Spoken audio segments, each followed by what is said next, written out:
Je pensais que c'était en Suisse qui faisait le plus froid. Je me trompe. Comment ça va? Ça va? Merci beaucoup à la famille Gaillard pour votre accueil. C'est drôle parce que ce matin, en mettant mes chaussettes, je me suis rendu compte, moi c'est pas une blague, je me suis rendu compte que c'était mes chaussettes de mariage. Je les avais jamais mis. C'est intéressant, le Seigneur, c'est sur les chaussettes. Je sais pas quelle est la signification prophétique, si Zach, tu peux me le dire. Evie, est-ce que tu peux laisser mon épouse, Evie, qui est française d'ailleurs, femme de Dieu, c'est vraiment un honneur d'être ici parmi vous. Est-ce qu'on peut prier? Ceux qui sont pris en tant que chrétiens. Certains vous regardez comme les poissons frits. Juste fermons nos yeux. Seigneur Jésus, merci pour ta grâce, merci pour ta présence, merci pour ta parole. Seigneur Jésus, je m'appuie sur ton roc, sur ta parole. C'est ta parole qui délivre, c'est ton épée qui coupe, qui dissèque l'âme et l'esprit, Seigneur, la jointure et la moelle. Et je te demande, merveilleux Saint-Esprit, de venir couper nos cœurs. Je te demande, Saint-Esprit, de venir libérer les chaînes, Seigneur Jésus-Christ, ces chaînes d'addiction qui prennent ton peuple depuis des années et des années. Je déclare que ce soir, c'est le D-Day, le jour de délivrance, dans le nom de Jésus-Christ. Je lis l'homme fort qui est sur cet endroit, je lis l'homme fort qui est sur vos vies, je le lis dans le précieux nom de Jésus-Christ de Nazareth, et je dis qu'il n'y a aucune place pour les tourments, et tout ce qui ne vient pas de Dieu, qui est rentré dans cette salle, doit repartir maintenant dans le nom de Jésus. Je libère, Saint-Esprit, ta grâce, ta liberté, et je te demande de faire ce que toi seul tu peux faire. C'est pas mon charisme, c'est pas ma prédication, c'est pas mon nom de famille qui peut faire ce que tu peux faire, mais c'est toi seul, Seigneur Jésus. Et tu sais à quel point j'ai besoin de toi, et on a besoin de toi, Seigneur. Dans le nom de Jésus-Christ. Amen. Amen. Regarde ton voisin et fais-lui un grand sourire. Un grand sourire. Vous savez, les démons détestent la joie.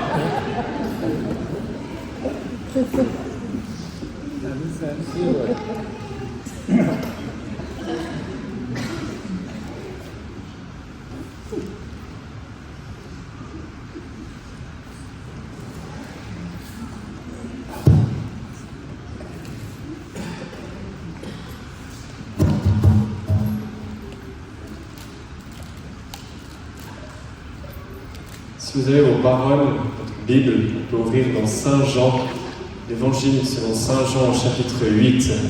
Et avant qu'on rentre dans un temps de ministère pour la guérison physique, j'aimerais parler de l'état de ton âme. Parce que la maladie est au corps ce que le péché est à ton âme. Et Jésus-Christ est dans les affaires de l'âme. Le Père a un business qui s'appelle les âmes. Et il aime ton âme. Et pour les 15 prochaines minutes, j'aimerais vous inviter à écouter ce que je dis, être attentif et essayer de limiter le mouvement, s'il vous plaît. Ça m'aiderait énormément. Jésus-Christ aime ton âme. La parole de Dieu nous dit dans le prophète Ézéchiel que l'âme qui pêche va mourir. La mort spirituelle, mon frère, ma sœur, est quelque chose de très sérieux. Peut-être que tu es vivant, d'ailleurs tu es ici, j'imagine que tu es vivant dans ta chair. Mais peut-être que ton âme est en train de mourir.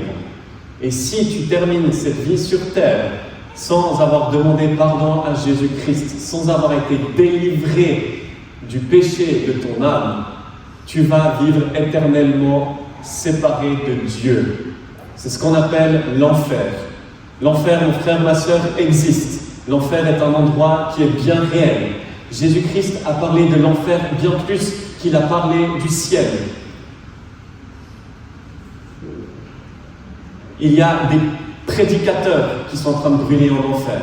Il y a des bouddhistes qui sont en train de brûler en enfer pour toujours. Il y a des catholiques qui sont en train de brûler en enfer. Il y a des luthériens qui sont en train de brûler en enfer, maintenant même que je vous parle. Il y a des évangéliques, des hommes de haute société, des artistes. Il y a des philosophes qui sont en train de brûler en enfer, qui ont dit que Jésus-Christ n'a jamais existé. Tout ce que Dieu va dire, c'est de la cassibraille, c'est des farandoles, c'est des fables. Mais si tu termines ta vie sans avoir fait de Jésus-Christ ton Seigneur et ton Sauveur, sans avoir été couvert par le précieux sang de l'agneau, j'ai une belle et une mauvaise nouvelle en même temps. La mauvaise, on va commencer par la mauvaise. La mauvaise, c'est que tu vas brûler en enfer. J'ose le dire haut et fort. Si Jésus-Christ n'est pas le roi de ta vie, et si tu continues à ne pas te repentir, si tu continues à vivre ton style de vie de péché, tu vas brûler en enfer. La bonne nouvelle, c'est que Dieu n'a pas créé l'enfer pour l'être humain. La Bible est claire. Dieu a créé l'enfer pour Satan et ses anges. Mais Satan va faire tout ce qu'il peut pour prendre ton âme en enfer, pour que tu puisses brûler, souffrir éternellement.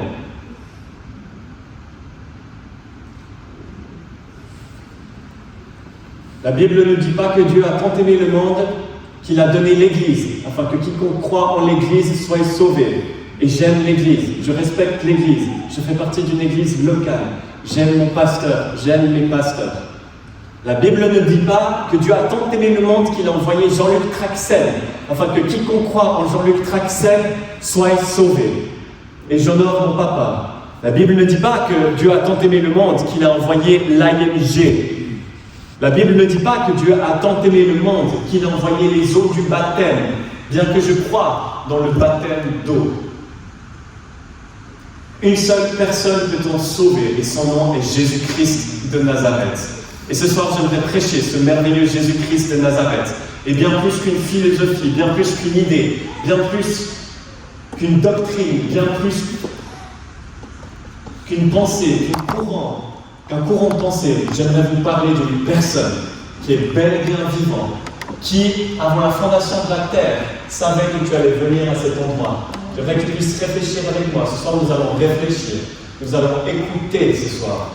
J'aimerais que tu réfléchisses à ça. Avant même que tu sois né, avant même que la France soit née, avant même que la terre ait été formée, Jésus savait que tu allais t'asseoir ici, là où tu es assis. Jésus-Christ est le Créateur. Jésus-Christ est ton Créateur. C'est pour ça que c'est seulement lui qui peut te sauver du péché et de l'enfer. Jésus-Christ t'aime. Tu n'as pas besoin d'un appel au salut. Jean 3,16 ne dit pas que Dieu a tant aimé le monde qu'il a envoyé une prière au salut. Et j'utilise les prières du salut. Et nous allons faire une prière de repentance plus tard. Mais si tu ne rencontres pas Jésus-Christ dans cette prière, tu as loupé ta vie. Si tu n'entends pas sa voix quand il t'appelle, ça ne sert à rien.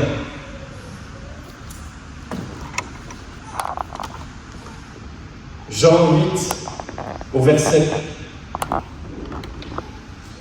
32. Voilà ce que Jésus-Christ nous dit. Vous connaîtrez la vérité, et la vérité vous affranchira. Mes frères et sœurs, la vérité n'est pas une liste à puces. La vérité n'est pas seulement une théologie. Je connais des théologiens extraordinaires qui connaissent la Bible par cœur et qui n'ont pas mis leur foi en Jésus-Christ. Steve, il le sait. La vérité est une personne, et je suis en train de te prêcher cette personne. La vérité a des yeux comme une flamme de feu. La vérité a des cheveux jusqu'ici. La vérité est un juif. La vérité est le roi des Juifs. Et la vérité se nomme Jésus-Christ de Nazareth. Et j'ai une magnifique nouvelle pour toi. La vérité est ici présente. Jésus est ici parmi nous. La parole de Dieu nous dit que là où 2 ou 3 sont rassemblés en son nom, il est là et même au milieu d'eux. C'est difficile d'être plus proche qu'au milieu de nous. Et je sais qu'ici, on est en tout cas plus que 2 ou 3 qui se rassemblent pour le nom de Jésus-Christ de Nazareth et lui seul. Vous connaîtrez la vérité et la vérité vous affranchira. Donc voilà ma grande question pour toi ce soir. Est-ce que tu connais ce Jésus? Est-ce que tu connais Jésus-Christ de Nazareth? Personnellement, intimement. Est-ce que tu connais Jésus par expérience? Et j'ose le dire, par expérience. Pas seulement dans ta tête, mais dans ton cœur. Si ce n'est pas ton cas, j'ai une bonne nouvelle. J'ai fait 4h30 de route juste pour te dire que Jésus t'aime. Jésus veut avoir cette relation, il veut plus que toi. Jésus veut sauver ton âme. Jésus veut être l'amour de ton âme. Tu peux connaître ce merveilleux Jésus-Christ de Nazareth. Au verset 34, il dit en vérité, je vous le dis, donc répliqua Jésus, quiconque se livre au péché est esclave du péché. Je parle de ton âme qui est esclave du péché. Je ne parle pas de temps en temps tu fautes, de temps en temps tu pêches. Jean, le Saint Jean nous dit, c'est clair que nous sommes tous pécheurs. Celui qui dit qu'il n'a pas de péché est un menteur. Je ne parle pas là de temps en temps tomber. Je parle là des personnes où tu sais que tu es dans des cycles d'addiction. Tu sais que tu es esclave du péché. Tu sais au fond de toi que tu es lié à ce site internet que tu vas regarder le soir, le samedi soir avant d'aller au culte. Tu sais au fond de toi que tu es addict à cette substance. Tu sais au fond de toi que tu n'es pas libre. Tu sais que tu es dans la fornication. Tu sais que tu es dans l'adultère sexuel, spirituel. Tu sais au fond de toi. Et d'ailleurs, Jésus le sait encore mieux que toi. Jésus voit tout. Dieu voit tout. Dieu, il a ses yeux sur tout le monde. Dieu voit tout. Il n'y a aucune exception de personne. Les yeux de l'Éternel sont en train de te regarder avec des âmes de feu et des yeux saints. J'ai une bonne nouvelle. Jésus-Christ peut te libérer de tes chaînes. Ce soir, tu peux partir de cette soirée totalement libre en Jésus. Celui qui se livre au péché est esclave du péché. Est-ce que vous comprenez ce que je veux dire? Je parle bien d'un style de vie du péché. Ce soir, tu peux être libéré par une seule personne. Ce n'est pas par ma voix, ce n'est pas par mon autorité, ce n'est pas parce que j'ai un nom connu. C'est seulement Jésus-Christ qui peut te sauver et te délivrer. Au verset 36, il est dit « Si donc le Fils, et c'est lui seul, le Fils, vous affranchit, vous serez réellement libre. » Est-ce que vous entendez ce que je viens de dire? Est-ce que vous entendez ce que le Seigneur promet? Si c'est Jésus qui vous rend libre, vous serez réellement libre. Et j'ai cette sensation ce soir que beaucoup de démons vont quitter vos vies. C'est un temps de liberté. Ça risque d'être assez intense ce soir. Mais Jésus-Christ est venu vous délivrer. C'est une bonne nouvelle.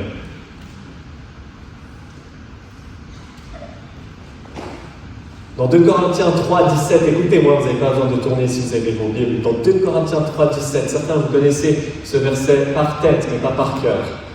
Or, le Seigneur, c'est l'Esprit. Et là où est l'Esprit du Seigneur, là est la liberté. J'ai une nouvelle pour toi et je préfère te dire la vérité. Si tu n'es pas libre, c'est que le Saint-Esprit n'est pas ton Seigneur.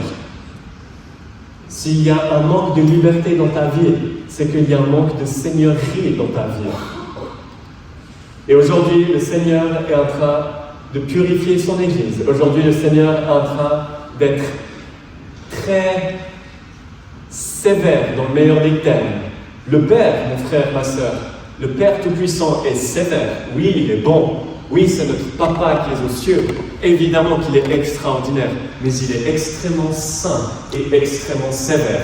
Et si tu ne places pas ta foi en Jésus-Christ, la colère de Dieu, la sainte colère de Dieu qui est parfaite, la colère de Dieu est aussi parfaite que l'amour de Dieu. Si tu ne donnes pas ta vie à Jésus-Christ, si tu ne fais pas du Saint-Esprit le Seigneur, la colère divine est en train de venir sur toi comme un train qui roule à 300 km/h. Et peu importe ton nom de famille, peu importe si tu as été grandi, éduqué catholique, évangélique, peu importe si ça fait 20 ans que tu es à l'église, le fait que tu assistes à l'église ne prouve pas ton salut. Est-ce que tu m'entends? Le fait que tu ailles à l'église n'assure pas le salut de ton âme. C'est la présence divine du Saint-Esprit en toi qui assure le salut de ton âme. J'ai une bonne nouvelle. Je sais que certains d'entre vous, ça fait peur ce que je suis en train de vous dire. C'est pas moi qui vous fait peur, c'est la parole de Dieu qui est en train de venir couper en vous, trancher l'âme et l'esprit pour que vous puissiez être libre et réellement libre. Au nom de Jésus. Certains d'entre nous, nous sommes pris par la religiosité. Certains d'entre nous, nous connaissons les chants par cœur, mais notre cœur ne brûle pas. C'est ce que le Seigneur nous a dit. Faites attention, ce peuple m'honore seulement par les lèvres et par les mains, mais son cœur est éloigné de moi. Comment va ton cœur? Est-ce que ton cœur brûle de premier amour pour Jésus? Ou est-ce que tu es plus intéressé par le royaume que le roi? Est-ce que tu es plus passionné par l'Église que le roi de l'Église, que le chef de l'Église, Jésus-Christ? Peut-être que tu connais les versets par cœur, mais est-ce que tu connais la parole en personne qui s'appelle Jésus? Aujourd'hui, le Seigneur est sérieux. Il aimerait avoir une relation avec toi. Il aimerait te libérer. Il aimerait te connaître. Vous savez, j'ai grandi dans une famille chrétienne extraordinaire. J'ai eu les meilleurs parents au monde. Je pouvais demander mieux. Je ne pouvais demander mieux. Mais comme beaucoup de personnes, comme tout le monde, je suis tombé dans le péché, dans les addictions. Et je mettais un masque, j'allais à l'église, j'allais dans les conférences comme ceci, j'allais à l'IMG, mais au fond de moi, j'étais meurtri. Au fond de moi, j'étais addict à la pornographie. Au fond de moi, j'étais accro à la masturbation. Au fond de moi, j'avais encore les chaînes de la nicotine, les chaînes des abus de substances, d'alcool, des chaînes du cannabis. Au fond de moi, j'avais de la haine. Au fond de moi, je me détestais. Au fond de moi, je savais que je n'étais pas réellement libre. Au fond de moi, j'étais déprimé. Au fond de moi, j'étais mélancolique. Pourquoi? Parce que je n'avais pas cette relation personnelle, intime avec Jésus. Parce que Jésus-Christ n'était pas encore venu purifier mon âme, me laver de son précieux sang. Et surtout, parce que je n'avais pas fait de Jésus-Christ mon Seigneur. La question que j'ai à te poser ce soir, c'est pas est-ce que tu veux être sauvé? Tout le monde veut être sauvé. Évidemment, tout le monde veut aller au paradis, n'est-ce pas? Hein? Donne-moi un ticket pour aller au paradis et je vis ma vie comme je peux ici. Tout le monde veut ça, n'est-ce pas? La question que je te pose ce soir, c'est est-ce que tu veux connaître ce Jésus-Christ de Nazareth? Et la manière de le connaître, il n'y en a qu'une seule. Est-ce que vous voulez la savoir? Une personne. Une seule personne veut savoir comment connaître Jésus.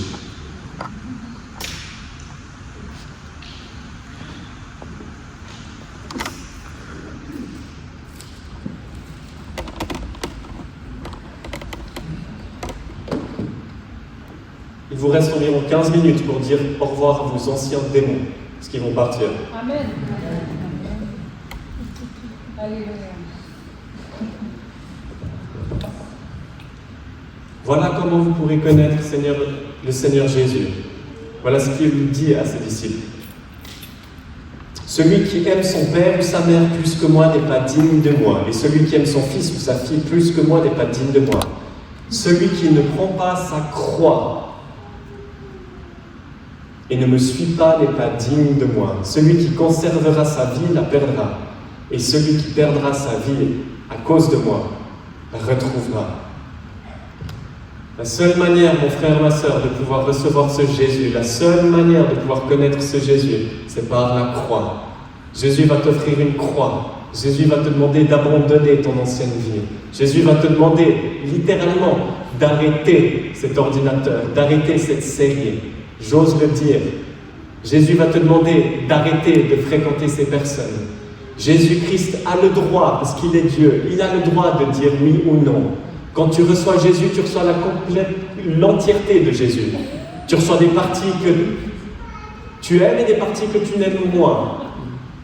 C'est ce que la parole de Dieu nous dit dans Jean. Il nous dit, c'est ceux qui ont reçu le Fils, c'est ceux qui ont reçu Jésus, que Dieu a réussi à les appeler fils et filles de Dieu. C'est pas en chantant « Je suis fils et fille de Dieu » que vous devenez fils et filles de Dieu. C'est en recevant ce merveilleux Jésus. Et ce Jésus, voilà ce qu'il nous dit. Celui qui ne prend pas sa croix et qui ne me suit pas n'est pas digne de moi. Tu me dis, mais quelle est ma croix? Je ne sais pas. Seul le Saint-Esprit va te révéler. Pour certains, votre idole, c'est l'argent. Vous mettez votre sécurité dans votre compte en banque. Pour certains, vous mettez votre sécurité dans la politique. Pour certains, vous mettez votre sécurité dans les relations, la famille. Pour certains, vous mettez votre sécurité dans votre travail. Pour certains, vous mettez même votre sécurité dans votre place ecclésiastique. Je ne parle pas de ça. Je parle, est-ce que Jésus-Christ est Seigneur de ta vie? Est-ce que tu lui parles tous les jours? Est-ce que lui te parle tous les jours?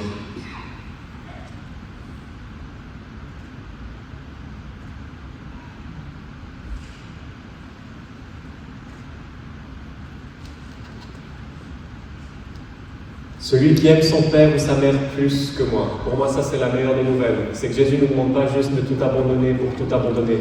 Il nous dit, abandonnez tout, parce que moi je suis digne. Mon frère, ma sœur, il n'y a rien qui vaut Jésus. Il est au-delà de tes rêves. Il est mieux que n'importe quel plaisir sur cette vie. En lui sont les plaisirs éternels. Est-ce que je peux demander à ma sœur de jouer au piano, s'il vous plaît? C'est super. Merci beaucoup. Merci infiniment. En Jésus est la paix que ton âme désire. En Jésus est la liberté. En Jésus est ton rêve. Jésus-Christ est la sagesse en personne. Jésus-Christ est la justice en personne. Dieu ne demande pas que tu sois juste. Dieu ne demande pas que tu sois saint. Il demande que tu reçoives Jésus qui, lui, te rendra saint. Seul Jésus-Christ en vaut la peine. Est-ce que je peux te parler un peu plus de lui? Est-ce que je peux parler un peu plus de ce merveilleux Jésus? Et voilà ce qu'il est en train de faire. C'est ce que mon épouse a dit, a prophétisé. Le Saint-Esprit est en train de tirer sa flèche d'amour pour que vous puissiez repartir, enflammé, fou amoureux de Jésus-Christ, libéré. Ce merveilleux Jésus-Christ de Nazareth est ton Créateur.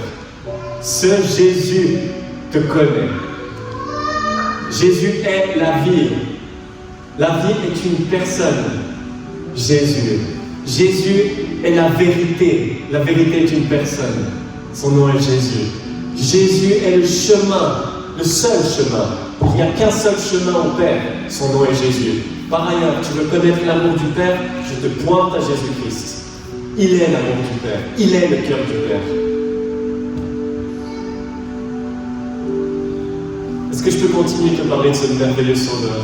Parce que là, je t'ai juste donné un état de ton âme.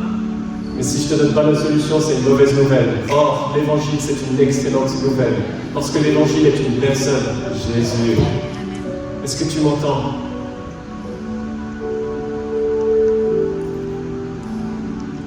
Ce merveilleux Jésus-Christ de Nazareth, celui qui t'a créé,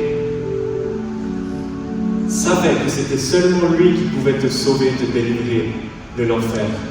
Miss Kuhlman disait, imaginez, c'est pas biblique, mais imaginez le grand conseil de Dieu, quand Dieu le Père, et Dieu le Fils, et Dieu le Saint-Esprit, Steve, se sont dit, nous avons créé l'homme, seulement nous pouvons les sauver. Et ce merveilleux Jésus, le Fils, parce que le Fils dit toujours oui, le Fils est toujours soumis au Père. C'est le temps que les fils soient soumis au Père. On veut beaucoup de pères, mais on ne veut pas être soumis. J'ai une bonne nouvelle, il y a beaucoup de pères et des mères spirituels. On attend juste que les fils deviennent des fils et des filles. Et imaginez ce merveilleux Jésus qui dit, j'irai Père, j'irai. Je descendrai de ce ciel, je descendrai de cette adoration des chérubins que je reçois depuis des éons et des éons et des milliards d'années. Je descendrai, Père Céleste. Viens, j'irai, moi, Papa. J'irai prendre un corps que tu m'as formé. Et imaginez ce merveilleux Jésus-Christ, il y a 2000 ans, qui est né de la Vierge Marie, qui a été conçu par le Saint-Esprit. J'ai une bonne nouvelle pour toi. Est-ce que tu savais que l'Église n'est pas à propos de toi? Est-ce que tu savais que la Bible n'est pas à propos de toi? La Bible est à propos de Jésus-Christ. Imagine être le roi des rois, le Seigneur des seigneurs, le Tout-Puissant, l'Ancien des jours, et venir demeurer dans le ventre d'une vierge juive d'environ 12 ans. Oui, Jésus-Christ à la crèche est humble, mais imagine, est-ce qu'il est formé en tant que graine? Ça, c'est l'humilité. Et certains d'entre nous, on pleure parce qu'on n'a pas le micro. Certains d'entre nous, on pleure parce que Thierry ne nous a pas donné une occasion de louer le Seigneur. J'ai une bonne nouvelle, c'est pas à propos de nous, c'est à propos de Jésus. C'est une excellente nouvelle. Tu te dis, mais est-ce que je reçois rien en retour? Est-ce que tu n'aimes pas justement ne rien recevoir en retour? Tout donner la gloire à Jésus. Et ce merveilleux Jésus-Christ de Nazareth, la parole de Dieu a été faite chair et il est né de cette Vierge Marie. Et il a vécu une vie parfaite. Il a vécu une vie parfaite en tant qu'homme. Et c'est aussi une excellente nouvelle. Tu ne peux pas vivre une vie parfaite toi-même. Toi-même, moi-même, nous ne pouvons pas vivre une vie qui plaît à Dieu. C'est pour cela que Jésus-Christ, lui, l'a fait. Ce merveilleux Jésus allait de lieu en lieu et il guérissait les malades. Pourquoi? Parce qu'il était en train de démontrer l'amour du Père. Tu me dis à quoi ressemble le Père? À quoi ressemble Dieu? Qu'est-ce que Dieu pense de la maladie? Je te montre Jésus-Christ qui vidait des villages entiers des malades et guérissait tous les malades. La maladie n'est pas de Dieu. Ce soir, si tu es malade, j'ai une bonne nouvelle. Jésus va te guérir parce qu'il t'aime. Tu ne mérites pas. Ta guérison, tu ne la mérites pas. C'est seulement lui qui est merveilleux. Tu me dis, mais Dieu, il en pense quoi de la pauvreté? Il peut payer ses impôts en trouvant une pièce dans la bouche d'un poisson. Tu me dis, mais Dieu, il en pense quoi de la politique et de la religiosité? Il la déteste. Et ce merveilleux Jésus-Christ de Nazareth, toujours en pensant à ton âme, aujourd'hui, il pensait à toi. Réfléchis juste, il pensait à toi. Toi, tu ne penses pas à lui peut-être, mais lui, il pensait à toi. Ce merveilleux Jésus-Christ, finalement, a accompli ce qu'il devait accomplir. Et voilà ce qu'il a fait. C'est que lui, il est mort sur la croix pour toi. Tu me dis à quel point c'est important. Ça a toute son importance. Parce que quand tu vois l'amour de Dieu manifesté à la croix de Jésus, tu ne peux que l'aimer en retour. Ça va devenir facile pour toi d'abandonner ton péché, d'abandonner ton orgueil. Quand tu vois ce Christ crucifié qui pensait à toi.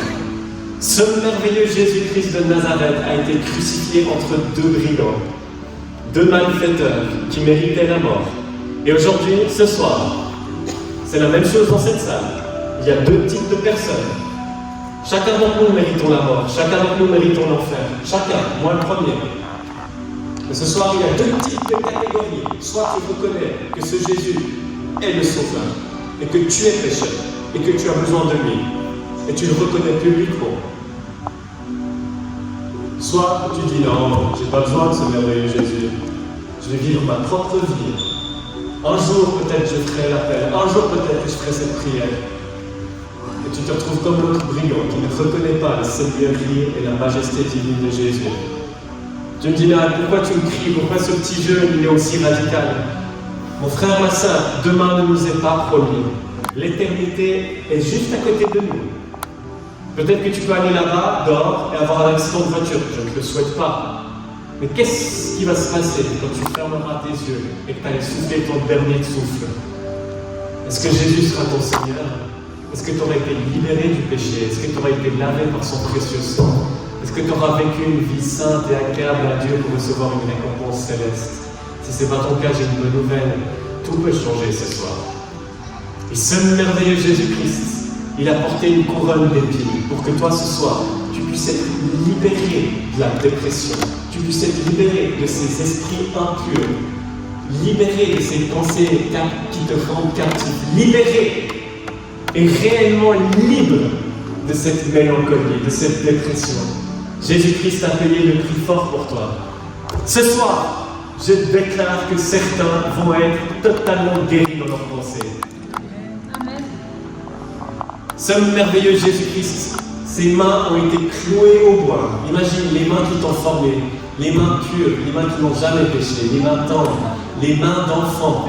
Ces précieuses mains, les mains du Créateur, ont été clouées à la croix pour que toi, tu puisses avoir des mains pures.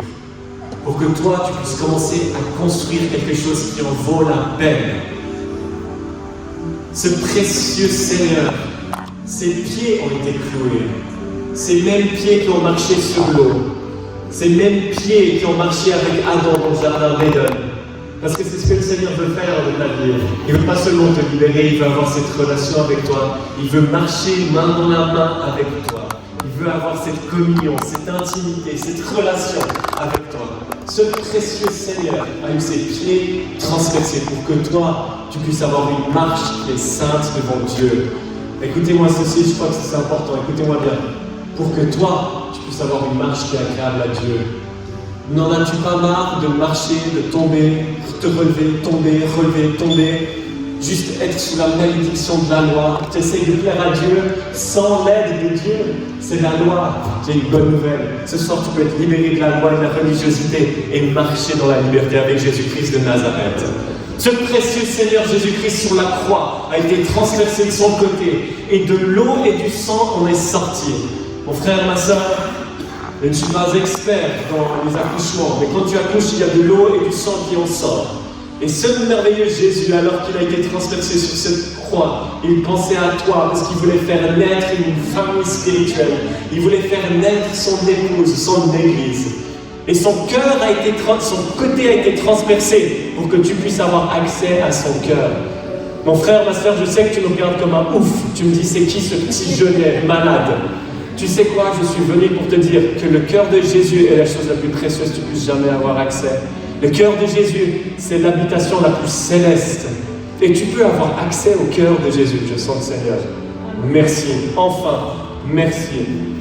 Ce merveilleux Jésus-Christ de Nazareth, alors qu'il a été crucifié à la croix, voilà ce qu'il a dit. La parole de Dieu nous dit que lui qui n'a jamais connu le péché, Jésus-Christ n'a jamais connu le péché, a toujours été pur, humble, 100% innocent. Lui qui n'a jamais connu le péché est devenu péché pour que toi et moi, nous puissions devenir justice en Dieu. Lui qui n'a jamais connu le péché est devenu ton péché. Non seulement il a pris ton péché, mais il est devenu ton péché pour que toi, gratuitement, tu puisses recevoir la justice de Dieu, la pureté, l'innocence de Dieu. C'est une excellente nouvelle. Et ce merveilleux Jésus, alors qu'il était crucifié, voilà ce qu'il a dit. Tout est accompli. Mon frère docteur de la loi, Steve, pourrait vous dire quel est ce mot en grec. Ce mot grec. Vas-y. Comment? Tetelestai. Jésus-Christ, quand il a dit tout est accompli, il a dit tetelestai en grec. Et ce mot a trois significations. La première, c'est une signification juridique. C'est quand, à la fin d'une cour d'assises, à la fin d'un jugement, le juge dit tout est accompli, le verdict a été fait, il y a innocence. Cette personne accusée est innocente. Ce soir, si tu es dans ton péché, tu n'es pas innocent, mais tu peux venir à ce merveilleux Jésus et il va te déclarer juste. Le deuxième mot qu'on emploie, ce mot, la deuxième terme, la deuxième signification, c'est dans le mot économique, dans le monde économique. Et c'est quand quelqu'un avait une dette et que ton créancier venait vers toi et disait, tu sais quoi, tout est acquitté, tout est terminé, je remets ta dette. Mon frère, ma soeur, si tu vis dans le péché, tu as une dette envers le Seigneur. Tu ne peux pas porter cette dette envers Dieu. Seul Jésus-Christ l'a fait.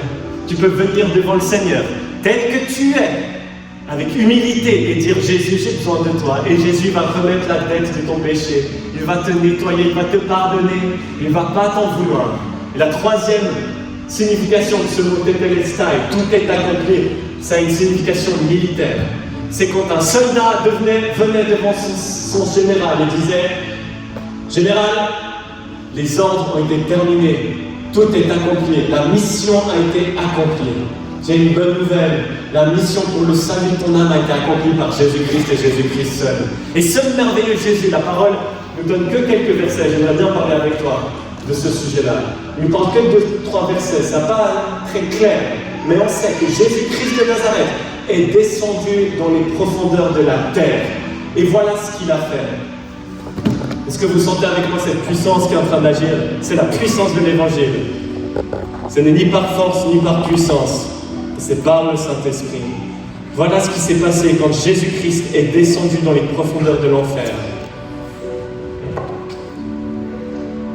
Il a dépouillé, il a désarmé les dominations et les autorités et les a livrées publiquement en spectacle, en triomphant d'elles par la croix. Ce merveilleux Jésus-Christ, quand il est descendu dans les profondeurs de la terre, il est venu reprendre les clés des mains du diable, les clés qui étaient les clés de la mort, de l'enfer. Il a repris ces clés-là. J'ai une bonne nouvelle pour toi. Satan n'est pas le contraire, n'est pas l'adversaire de Jésus. Il n'y a aucune compétition entre Satan et Jésus. Jésus-Christ est victorieux. Pourquoi tu me dis c'est une bonne nouvelle? Ce soir, tu n'as plus besoin d'avoir peur des démons. Ce soir, tu n'as plus besoin d'avoir peur des malédictions que les marabouts t'ont données. Ce soir, tu n'as plus besoin d'avoir peur des liens générationnels qui te tenaient de génération en génération. Jésus-Christ peut te libérer. Il est vainqueur. J'ai dit il est vainqueur. Seul Jésus-Christ est vainqueur. C'est une excellente nouvelle. Il a dépouillé les dominations et il leur a mis un savon publiquement, triomphant d'eux par la croix. Et ce merveilleux Jésus-Christ, tu me dis, j'ai jamais entendu parler de ça. Tu n'as jamais entendu parler de l'Évangile. Et c'est l'Évangile qui est la puissance du salut. Ce merveilleux Jésus-Christ, 3 jours plus tard, est ressorti de terre. Tu vois, le tombeau pensait accueillir un autre homme, un homme normal. Le tombeau pensait accueillir un charpentier simple de Nazareth. Mais le tombeau n'a pas réalisé qu'elle a accueilli le Créateur, le Dieu Tout-Puissant, l'Ancien des jours, le Seigneur des Seigneurs. Et de même que Jonas a été craché par le poisson 3 jours plus tard, de même la terre a recraché son Créateur, parce que la poussière ne pouvait contenir son Créateur. La terre, la mort, le tombeau pensait accueillir un homme corruptible, mais elle a oublié qu'elle a accueilli une bombe atomique, Jésus-Christ de Nazareth, l'homme-Dieu parfait. Tu me dis à quel point c'est important pour moi. Un jour, tu vas avoir une résurrection et tu voudras que Jésus-Christ soit ta résurrection et ta vie. Un jour, Jésus-Christ, si tu as mis ta foi en lui, va ressusciter ton corps. Voilà pourquoi c'est important. Nous sommes tous dans la corruptibilité, nous sommes tous voués à la poussière, à la mort.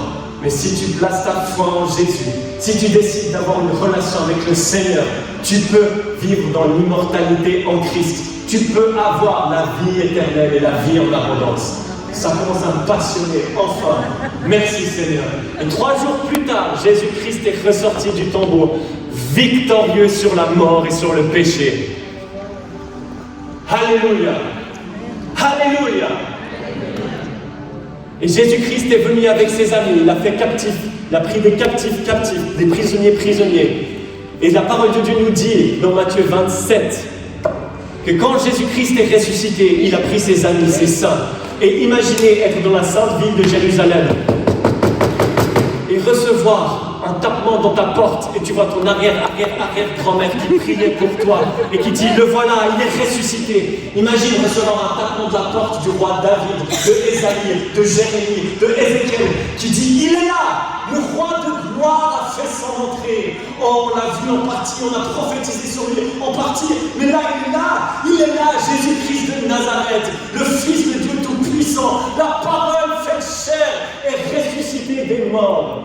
Et Jésus-Christ, après avoir donné ses instructions pendant 40 jours à ses disciples, c'est ce qu'on appelle l'ascension.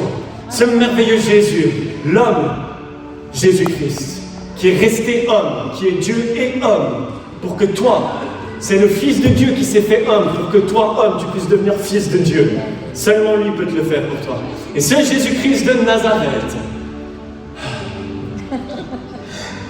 ce merveilleux Jésus, alors qu'il a donné ses instructions finales, le Saint-Esprit, le nuage de l'Esprit l'a pris, et il est monté au ciel, en haut. Il a transpercé les cieux des cieux, et il s'est assis à la droite du Père. C'est une excellente nouvelle, parce que Jésus-Christ est victorieux. Il est le roi des rois, il est le Seigneur des seigneurs, et il prie pour toi et pour moi. Et la Bible nous dit qu'un jour, et je suis là pour te dire, ce jour vient très bientôt. Un bon jour, Jésus-Christ, de la même manière qu'il est monté, va redescendre sur le nuage. Il va se poser sur le mont des Oliviers, par l'est. Il va venir par fracas. Si tu n'as pas donné ta vie à Jésus, si tu vis encore dans le péché, ce jour sera terrible. Mais si tu aimes Jésus, s'il est le Seigneur, si tu marches dans la liberté, la foi, l'amour fraternel, ce jour sera glorieux et admirable. Et ce jour arrive bientôt, et il viendra juger les vivants et les morts. Jésus-Christ est le juge, Jésus-Christ est l'avocat, Jésus-Christ est le Seigneur, Jésus-Christ est l'agneau, Jésus-Christ est l'offrande et celui qui offre l'offrande. Il est le haut sacrificateur, il est l'agneau immolé, il est le berger et l'agneau qui a été égorgé pour ton péché. Il n'y a personne comme Jésus-Christ, homme, Dieu, le feu, l'eau, le vin, le pain. Il est extraordinaire. Et ce merveilleux Jésus, quand il redescendra sur cette terre, il viendra chercher son Église. Et ce jour-là, soit tu seras son ennemi, soit tu seras son ami. Le choix est à toi. Ce soir, le choix est à toi. Tu me dis, qu'est-ce que je dois faire? La Bible nous dit que le salaire du péché, c'est la mort. Mais le don gratuit de Dieu en Jésus est la justice et la vie éternelle. Qu'est-ce que ça veut dire? le salaire, tu le mérites. Tu mérites la mort. Tandis que le don, tu le reçois, c'est ton cadeau. Tu me dis, qu'est-ce que je dois faire? Je sais que je suis dans une vie de péché. Je sais. Et ce soir, j'en ai marre. Ce soir, j'ai envie que ce soit mon D-Day, mon jour de délivrance. Tu me dis, qu'est-ce que je dois faire? Numéro 1, descends de ton cheval. Sois humble. Dieu résiste aux orgueilleux, mais il fait grâce aux humbles. Reconnais devant ta famille, reconnais devant tes parents, reconnais devant ton pasteur. Même si tu es dans le leadership, reconnais que tu as besoin de Jésus et que tu as besoin qu'il te sauve. Sois humble, humilie-toi, reconnais que tu as besoin de ce Jésus. Reconnais que tu ne peux pas te laver toi-même.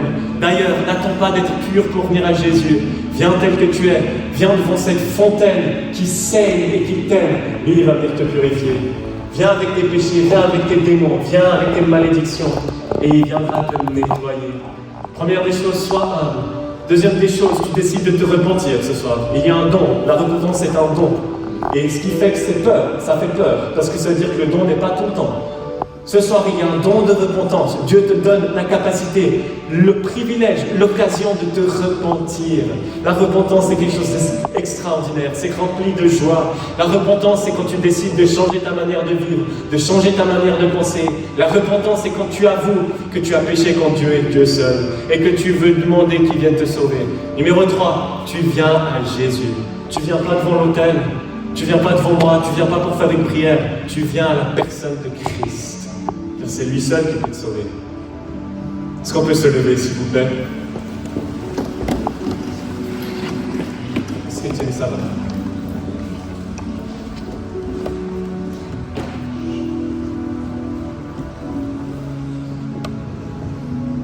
Ce soir, j'aimerais te donner ce privilège de venir à Jésus-Christ. Et ce soir, je n'aimerais pas qu'on le fasse d'une manière religieuse, je n'aimerais pas qu'on le fasse d'une manière dogmatique. J'aimerais qu'on le fasse sincèrement, de cœur. J'aimerais qu'on le fasse dans la foi, dans l'amour, dans la sincérité. Ce soir, si tu sais que tu vis une vie de péché, tu sais que Jésus-Christ n'est pas le Seigneur et le Sauveur de ta vie, tu sais que tu n'arrives pas à maîtriser ton corps et tes pensées, tu le sais. Et tu sais en même temps que tu as besoin de ce Jésus, tu sais, tu veux ce Jésus, tu veux cette relation, tu veux qu'il te lave de ton péché, tu veux qu'il te lave de son précieux sang. Si ce soir, tu aimerais décider de quitter ton ancienne vie, ton vie de péché, ce soir, c'est un vrai appel. Je ne vais pas faire ça à la légère et je n'aimerais pas que tu le fasses à la légère. Mais si tu aimerais justement changer ta vie, tu aimerais que quelque chose se transforme, tu aimerais que Dieu vienne te libérer, lui seul peut te libérer de tes chaînes, ce n'est pas tes prières. Ce soir, si tu décides, si tu veux sortir de ta vie de péché et placer ta foi en Jésus et décider d'avoir une marche chrétienne victorieuse, ce soir, si tu veux décider d'avoir une relation intime et expérimentale avec Jésus, c'est ton soir, c'est l'occasion. Maintenant, aujourd'hui est le jour du salut, dit le Seigneur. Ce soir, j'aimerais te donner la capacité, l'opportunité, l'occasion de te repentir et de venir à Jésus-Christ. Si c'est ton cas, et j'aimerais pas demander qu'on ferme les yeux, parce que Dieu a été crucifié devant des milliers et des milliers de personnes, devant sa sainte ville, dans une intersection, un carrefour occupé. Dieu n'avait pas honte de toi quand il était nu, mutilé, souffrant sur le bois. Il pensait à toi. Et aujourd'hui, ce qu'il demande, c'est que tu le confesses aussi devant les autres. Dieu nous dit, si tu confesses le Fils devant les autres, Jésus te confessera devant les anges. Et si tu le renies, Jésus-Christ te reniera devant le Père et devant ses saints anges. Tu ne veux pas ça, mon frère, ma soeur. Ce soir, si tu sais que tu vis une vie de péché, tu veux être libéré, tu veux donner ta vie à Jésus-Christ de Nazareth, j'aimerais te donner cette occasion de venir à Jésus. J'aimerais aussi parler à un deuxième groupe de personnes. Peut-être qu'un jour tu marchais avec Jésus, un jour tu étais en feu, mais aujourd'hui ton cœur ne brûle plus. Tu as laissé le monde rentrer dans ta vie. Tu as laissé le péché prendre place dans ton corps et de ton esprit. Je faisais partie de ces chrétiens où j'allais à l'église mais mon cœur ne brûlait plus. Ce soir tu peux venir à Jésus-Christ et il va ranimer cette flamme de premier amour pour toi. Et tu vas marcher dans le feu de l'Éternel, dans la vie et la joie. Donc ce soir, si tu es là, tu me dis, Kent, j'ai peut-être pas tout compris, mais j'ai compris une seule chose. J'ai besoin de Jésus et je sais qu'il est vivant. Je sais qu'il est réel et lui seul peut me sauver. Et si tu veux donner ta vie à Jésus, sortir de ta vie de péché, j'aimerais t'inviter à lever bien haut ta main pour que Dieu puisse te voir et moi je puisse te voir pour dire oui et amen.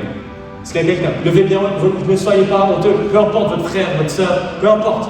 Levez bien haut votre main vers ce merveilleux Jésus qui vous voit. Ce soir, si tu veux donner ta vie à Jésus, lève bien haut ta main pour qu'il puisse venir te délivrer. Si tu es aussi, fais partie de cette deuxième groupe de personnes qui dit un jour je marchais avec le Seigneur, mais je sais que mon cœur ne brûle plus. Et ce soir, je ne voudrais pas louper l'occasion. Si c'est ton cas, lève bien haut ta main également pour que le Seigneur puisse venir te voir et qu'il puisse venir enflammer ta vie.